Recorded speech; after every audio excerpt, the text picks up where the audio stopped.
Welcome to California Edition. My name is Brad Pomerance. We are joined by Marc Steinorth. He is a nominee for an assembly seat in the Inland Empire. He currently serves on the Rancho Cucamonga City Council. That assembly seat is vacant right now. It was held by Mike Morrell. Tell us about the seat. Well, it's interesting. It was previously held by Bill Emerson, who had a Senate seat. Mike Morrell took that special election. And now, subsequently, it's an empty seat. It includes the cities of Rancho Cucamonga, Redlands, Loma Linda, Highland, and about 68% of San Bernardino. Tough district. It's interesting. It includes in a good way. section, I mean, you have some beautiful communities. It's undeniable. Rancho, I mean, who doesn't love Rancho Cucamonga? But then you do face some challenges in San Bernardino, which is coming out of some very tough times. But you know, that's where it really becomes that much more important that we pay attention. And the reason why, you know, I find that, you know, it's a really good fit for me personally is I actually grew up in San Bernardino. Oh, you're kidding. No. The city of. The city of. Wow. The area that's included in the district, that's where Mom and Dad still there? Yeah, no. They moved on to Temecula. But That's my elementary, my junior high, my high school were all there. My father was stationed at Norton Air Force Base, which used to be the main job, you know, source in the area. That's a metaphor. I mean, it's a metaphor for what San Bernardino faces right now. And then Highland, for example, I purchased my first house there. I started a pizza chain with my first pizza location there 14 years ago. Do you still have Everybody listens. Yeah, no, it's still in operation. May I ask the name? Effective. American Pizza Company. Is it a franchise or? No, I just grew up to 5 locations and then I shrunk it back down to 1. Okay, well, we'll have to go get some pizza. Yeah, 425-8912. Fair enough. Fair. Did you deliver? Yeah, of course. So tell me more about the love of the district. I mean, you know, now you're in Rancho, which is a beautiful community, really has grown up nicely. San Bernardino, it's got to be hard for you to see the challenges it faces. Well, you know, the challenge San Bernardino has, and a lot of that eastern side of San Bernardino County, is they do a really great job of raising families, having the children go through affordable colleges, and then because of job opportunities, they move out. And I'm a really good example of that, which turns out to be kind of what we want to try and stop. Because of job opportunities, I moved to the west side of the county, where I ultimately established, you know, my roots and married my lovely bride and started our 2 children. And what's so remarkable about San Bernardino, I assume we're basically around the same age. In I think it was 77, San Bernardino was named an All-American City. I know. So to think, you know, when you were growing up, it was this place. I think Lyndon Johnson visited San Bernardino. I mean, this was really kind of the pinnacle of the Inland Empire. It was strictly tied, really. I think you can see the challenges really was when the job base fell apart. Right. And that's tied in aerospace and Norton Air Force Base. And it's had its challenges from them. But, you know, honestly, I see that as a great opportunity. You know, as a salesperson, I'm a private business owner. I own an advertising agency, and as I mentioned, I started the pizza chain 14 years ago. I see every challenge as that opportunity to really distinguish yourself. So an unhappy customer is not necessarily a bad thing. That's your time to shine and become a hero. Although San Bernardino, we know, I think the Amazon Distribution Center, is that in the city or the county? It's in the city. So that's good news. I don't know if it's in your district per se, the 40th, but that's, you know, very exciting. It's a step in the right direction. So let's talk about what you've learned through this journey. You made it through the primary, obviously. You are running, it's interesting, we now have a top 2 primary. You could be running against Republican, Democrat, whatever it is, but you now have a Democrat, Republican running against each other in a seat that's considered tight, kind of a swing seat. But I know you're walking. I know your kids are walking, I'm sure. Your wife's walking. What are you hearing from your constituents? Well, it's a great question. Thank you.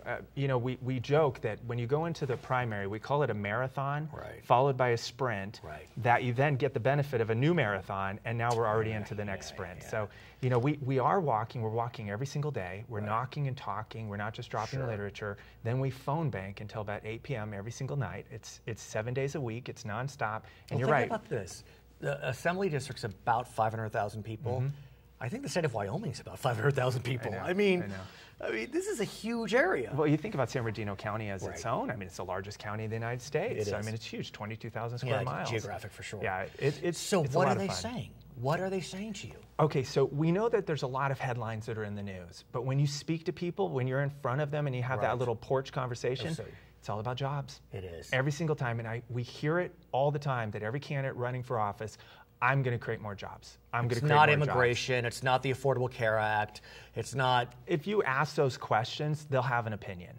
But when you ask them point blank, what is your key care about? What is it that causes you, sleep deprivation at night? Right. It's strictly employment. It's economic issues across the board. Whether they're unemployed or whether they know somebody that's impacting them, everybody has a connection to that issue. And I have to think you see completely divergent, and you hear divergent views. Rancho Cucamonga, everyone's fine there. San Bernardino. Well, it's funny you would say that. When you're in Rancho Cucamonga, sometimes you don't think that everything's fine there. So your points will take it. You have to look at it from a much more macro lens. Of And course. yes, San Bernardino also has some tremendous assets. I mean, it's absolutely geographically situated to be perfect. And the way I Cal see State it, San Bernardino is beautiful, and everything about San Bernardino has some fabulous elements. It was a reason it was so successful for so long. We just need to go back to those. So what is happening in the district, in the county? You know much better than I that this county, Riverside County, was just decimated during the downturn. Housing prices fell beyond below you can imagine. I mean, some communities dropped 75%. I mean, it was a calamity. So do you feel as if the county, the region has turned a corner, truly? Okay, on a municipal government level, because as you stated, Rancho, I am a council member for the city of Rancho Cucamonga. They're looking at it as, yes, they've turned a corner. They haven't turned the corner very far, and they don't know if that corner is going to continue turning, but they recognize that there's beginning to be an upstart in the amount of development. There's an upstart in the amount of homes that are being purchased. There's an upstart in the amount of sales tax that's coming into the cities. When you look at some of the other areas throughout that district as a whole, maybe they're not seeing as much. And then, of course, we're having issues with infrastructure decline. When we have lower sales tax opportunities or, the ability, you're not reinvesting into your infrastructure. I want to ask you about your potential move to Sacramento, at least metaphoric move. Of course. Should you be successful, you are running as a Republican, and you will be joining, highly likely, the minority party. Of course.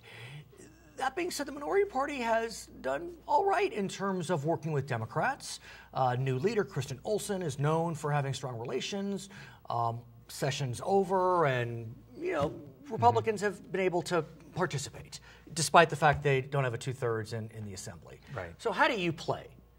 How will you play? Okay, well, first we're hoping that we are the minority, not the super minority. Well stated. It's kind of not like 2/3. Yeah, like Snapple. We want to be number 3. Exactly. Yeah, we want to be the minority party. So at least we have relevance back in the budgetary process and dealing with legislation and on committees. But the way I look at it is, I'm a business person. Right. And I always like to hearken back to when Michael Jordan was interviewed and asked whether he would like to speak at the Democratic National Convention in 1988. And the great quote was, "Republicans buy sneakers too." And I think that that's very telling. As a business person, I am a nonpartisan person. Anybody that wishes to purchase my product, there's no litmus test on which party you affiliate with. As a council member, I also am a nonpartisan office. Well, by definition, too. As was Kristen Olson. Right. So, She was Modesto. From Modesto City Council, correct. And with the change in the way the top 2 primary works, you're not seeing people run to the far right or run to the far left. And with term limits changes, where you're now seeing 12 years, what I think is really fascinating, and the reason I was predisposed to run for this seat is now Other I than have the brain lapse you had. Yeah, no, I hit my head against the ground a few times. No, I have the ability now to actually become a true understanding of the knowledge base that's necessary to be a good legislator. But what about working with your friends in the Democratic Party? You have to, and there's no way around that. As a council member in Rancho Cucamonga, we actually are represented by 2 assembly members.